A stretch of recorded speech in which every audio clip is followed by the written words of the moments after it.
Hello. Hello, Ramakrishna आहे sir. बोला. Sir, माऊली मध्ये आपलं सरसे स्वागत. आपल्याला महाराष्ट्राचा ह्या 4-5 दिवसांचा पावसाचा अंदाज द्या की. आहे. कारण राज्यातल्या सर्व शेतकऱ्याला सांगू इच्छितो की राज्यामध्ये 7 जून पासून ते 14 जूनच्या दरम्यान दररोज पाऊस काय होणार आहे, मान्सून काय होणार, बऱ्याच भागामध्ये दाखल होणार आहे. म्हणजे एकदम 7 जूनला सगळ्या भागात होणार नाही, दररोज वेगवेगळ्या भागात दाखल होईल आणि त्याच्यानंतर ज्यांच्या शेतामध्ये ईदभर ओल जाईल त्यांच्या पेरण्यामध्ये बरं. लागतील म्हणून हे अंदाज सर्व शेतकऱ्यांना लक्षात द्यायचा.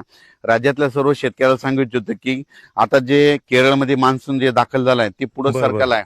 आता ते कर्नाटक मधून शॉर्टकट मार्गाने मधल्या मार्गाने येत असल्यामुळे त्याच्यामुळे काय होणार आहे, सांगली जिल्हा, कोल्हापूर जिल्हा, सातारा जिल्हा, अहिल्यानगर जिल्हा, बीड जिल्हा, धाराशिव जिल्हा, लातूर जिल्हा, परभणी जिल्हा, नांदेड जिल्हा, जालना जिल्हा, संभाजीनगर, अहिल्यानगर, त्याच्यानंतर नांदेड, हिंगोली, वाशिम, वर्धा, नागपूर, भंडारा, गोंदिया, चंद्रपूर, यवतमाळ, अकोला, अमरावती, बुलढाणा, जळगाव ह्या पट्ट्यामध्ये काय होणार आहे, इकडल्या मार्गे येत असल्यामुळे सुरुवातीला लवकर त्या पट्ट्यामध्ये दाखल होणार आहे.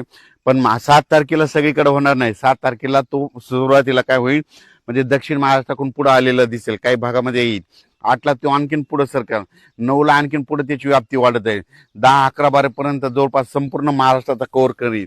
आणि त्याच्यानंतर शेवटी काय होईल, फक्त नंदुरबार जिल्हा आणि धुळे जिल्ह्याच्या तिकडल्या पारोळा त्या तालुक्यामध्ये उशिराच्या म्हणजे काय होईल 11, 12, 13च्या दरम्यान तिकडे मान्सून दाखल. बरं. पण त्या अगोदर काय होईल महाराष्ट्रामध्ये 7 जून पासून 7, 8, 9, 10, 11, 12 पर्यंत दररोज ते मान्सून थोडा पुढे सरकत ते संपूर्ण भाग कव्हर करेल आणि शेतकऱ्याला मात्र जीवदान ठरणार आहे. म्हणून हे अंदाज सर्व शेतकऱ्यांनी लक्षात द्यायचा.